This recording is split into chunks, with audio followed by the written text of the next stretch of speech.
Hello दोस्तों। आज हम लोग बहुत ज़रूरी मुद्दे पर बातचीत करेंगे और वह है मानसिक स्वास्थ्य। जैसा कि हम सभी जानते हैं कि 10 अक्टूबर को विश्व मानसिक स्वास्थ्य दिवस के रूप में हम सभी मनाते हैं और 10 अक्टूबर 2024 की जो थीम है वह है कार्यस्थल पर तनाव। तनाव, स्ट्रेस और अगर ये बहुत ज़्यादा बढ़ जाता है तो डिप्रेशन। आज की जो लाइफ स्टाइल है, हमारी जो रहन सहन है, उसकी शैली है, सोचने का जो ढंग है दोस्तों, वो सब स्ट्रेस का कारण बनता जा रहा है। बहुत दिनों से मैं सोच रही थी कि इस पर कुछ बातें मैं आप सभी के साथ शेयर करूं और 10 अक्टूबर आ भी रहा है। हालांकि 10 अक्टूबर अ, मानसिक स्वास्थ्य पे बातचीत करना 10 अक्टूबर का मोहताज नहीं है, लेकिन चूँकि यह सामने ही है और यह वीडियो जो है मैं आज के दिन बना रही हूँ, तो चर्चा इस पे होगी। मानसिक स्वास्थ्य खराब क्यों हो रहा है? आज का जो समाज है हमारा, जिस सोसाइटी में हम रहते हैं, जिस समाज में हम रहते हैं, वहाँ पर लोगों में दिखावे की प्रवृत्ति बढ़ती जा रही है। कई बार होता है कि देखो उसने कपड़े इस तरह के पहने हैं, इस गाड़ी से आना जाना है, इस घर में वो रहते हैं, खान पान उनका इस तरह का है। कई सारी छोटी छोटी बातें, या जो कहते हैं जो बातें ध्यान देने लायक भी नहीं है वो सारी बातें, इन सब बातों को लेकर के लोगों में कंपैरिजन, तुलना की भावना बढ़ती जाती है। उदाहरण के रूप में मैं कहूँ तो अगर किसी पार्टी या फंक्शन में जा रहे हैं या किसी कार्यक्रम में जा रहे हैं, तो कपड़े को लेके भी कई सारी चीज़ें होती हैं कि वही कपड़े बार बार पहनना, उस पर भी बातचीत होती है कि एक ही कपड़े को बार बार पहना जा रहा है। या फिर लोगों के दिमाग में ये भी होता है कि इसके पास, मतलब इस कपड़े की कीमत कम है। आप समझ रहे हैं मैं क्या कहना चाह रही हूँ?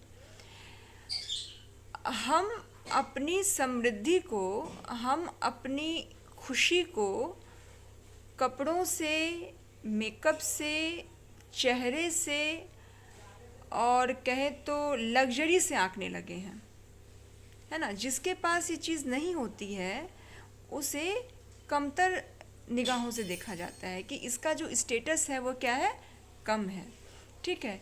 या फिर कहें तो, दूसरी बात कहें तो आ, ये तो है, इसके साथ ही कई बार शारीरिक बनावट, अगर किसी का रंग कम है, उसके जो उसकी जो फिज़िकल अपीयरेंस है, जो उसका जो बनावट है वो उतना अच्छा नहीं है। आज के समाज में चूँकि गोरा रंग या फिर कहें तो नया नक्श या चीज़ें जो हैं, उसको लेकर के भी लोगों के मन में भाव होता है कि अरे बात नहीं है।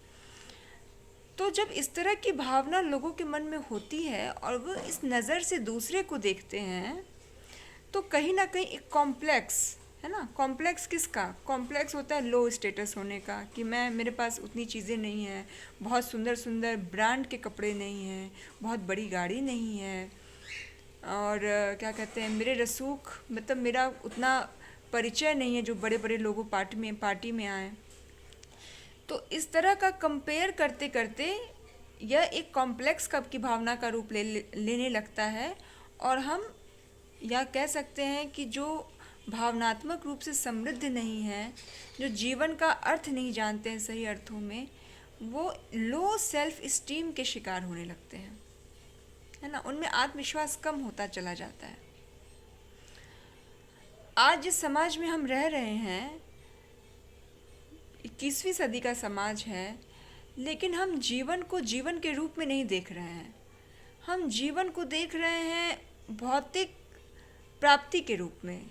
हमारे पास कितनी फिजिकल लग्जरी है, कितना हमारा पैकेज है, कितनी हमारी इनकम है ना, इस रूप में हम लोग देखते हैं। और हमारे सामने कोई व्यक्ति जिसका भले ही पैकेज कम है, उतना अमीर नहीं है या कुछ भी नहीं है, तो उससे हम कम आंकने लगते हैं।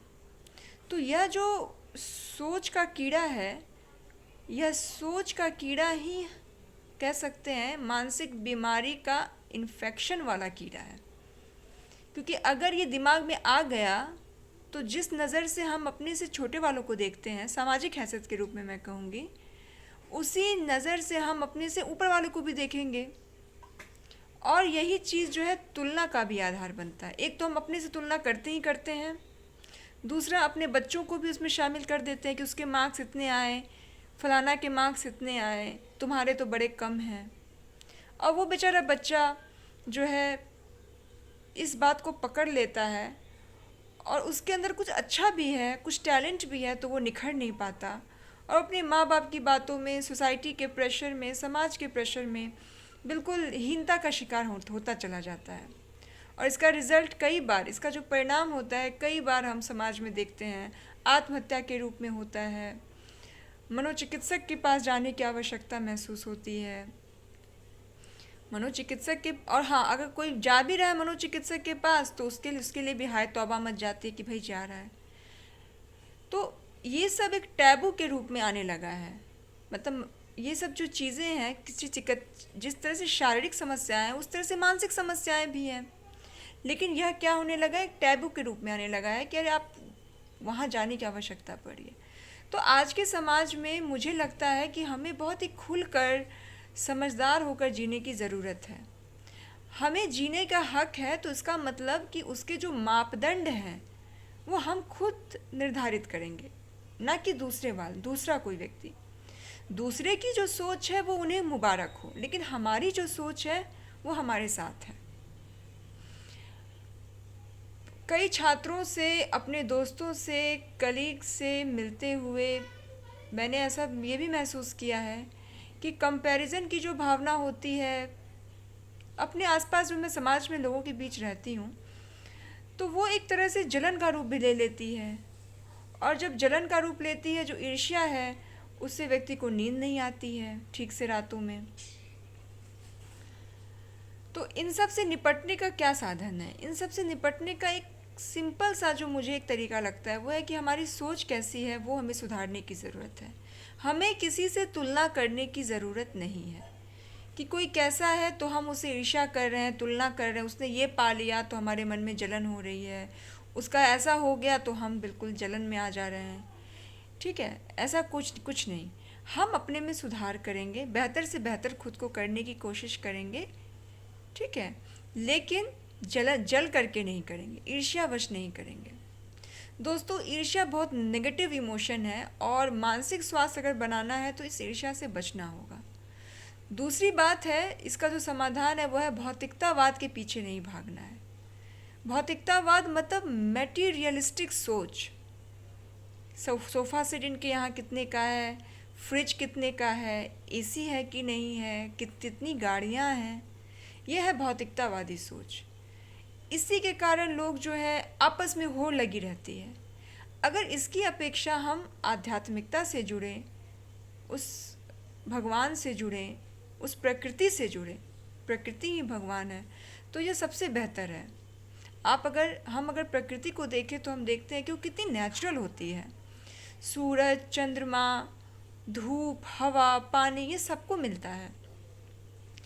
तो हमें अपने जीवन में जो एक सादगी है, सरलता है, उसका आमंत्रण करना है और अपने प्राकृतिक स्वभाव से जुड़े रहना है, ना कि भौतिकतावाद की आंधी में दौड़ना है।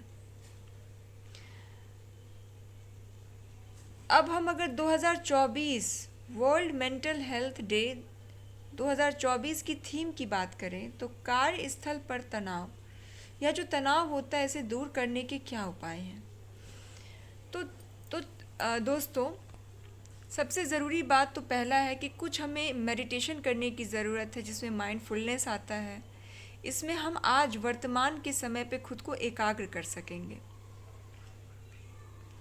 दूसरी चीज़ है कि स्ट्रेस, तनाव से निपटने का एक बहुत अच्छा साधन है ब्रीदिंग एक्सरसाइज, अनुलोम विलोम जिसे हम कहते हैं।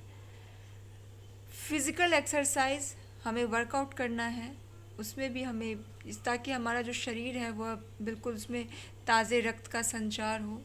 अच्छा खान पान, और सबसे ज़रूरी बात है दोस्तों कि अपनी संगति को अच्छा रखना है। हमारे आसपास जो है वो कैसे लोग रह रहे हैं, उनकी बातें टॉक्सिक नहीं होनी चाहिए, बल्कि अच्छी सुलझी हुई बातें होनी चाहिए।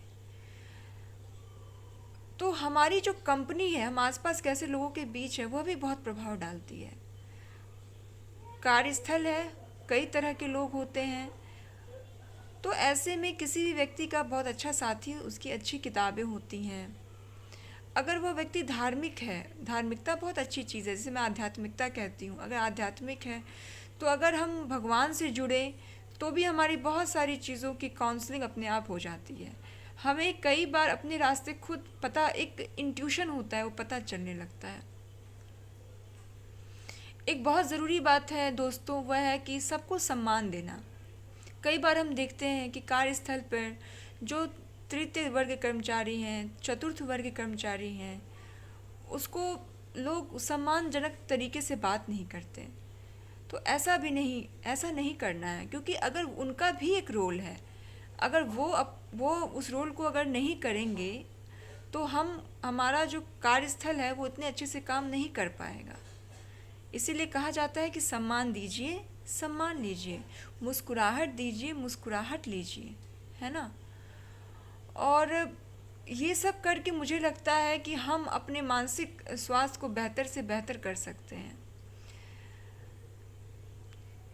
और किसी की मदद करना, कई बार हम किसी की मदद करते हैं तो ये भी होता है कि हमें उसका रिज़ल्ट बहुत अच्छा नहीं मिलता, हमें लगता है कि हमें ठगा गया है, या फिर जिसकी हमने मदद की वो हमसे ईर्ष्या कर रहा है या कर रही है, तो उसको भगवान के भरोसे छोड़ देना है। कर्मों की खेती है, हमने अपने अच्छे कर्म किए, वो आज नहीं तो कल हमारे जो भी होंगे फलीभूत होंगे। और दूसरे का कर्म है, वो अपना कर्म जाने। हमें बहुत अच्छे से, बिल्कुल प्रसन्नता से, सुलझे हुए ढंग से, सादगी से, सरलता से रहना है और अपने जीवन को, भगवान ने हमें जितना भी जीवन दिया है उसको खुशी खुशी जीना है। मुझे उम्मीद है दोस्तों कि मैंने जितनी बातें साझा की उससे आपकी ज़िंदगी में भी कुछ बदलाव आएंगे और आपको अच्छा लगेगा। कहीं ना कहीं आप मेरी बातों से खुद को जोड़ सकेंगे। और अगर ये आपको पसंद आता है तो आप इसका ज़रूर रिप्लाई कीजिएगा, मुझे बहुत अच्छा लगेगा। तब तक के लिए शुभ रात्रि, और आपसे फिर से मुलाकात होगी एक नए विषय के साथ।